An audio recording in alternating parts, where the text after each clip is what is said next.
আলহামদুলিল্লাহ, আল্লাহ তাআলার রহমতের জিনিস সবাই মিলে গাছ থেকে পেড়ে খাওয়া হচ্ছে, খুবই সুস্বাদু। তো আমরা আসছি খেজুর গাছ থেকে কাটার উদ্দেশ্যে, আরো ভাই বোনেরা সঙ্গে করে আসছি।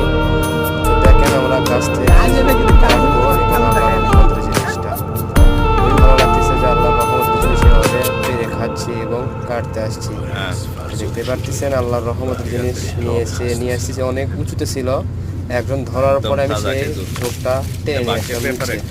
তখন ইনশাল্লাহ কাটা হবে।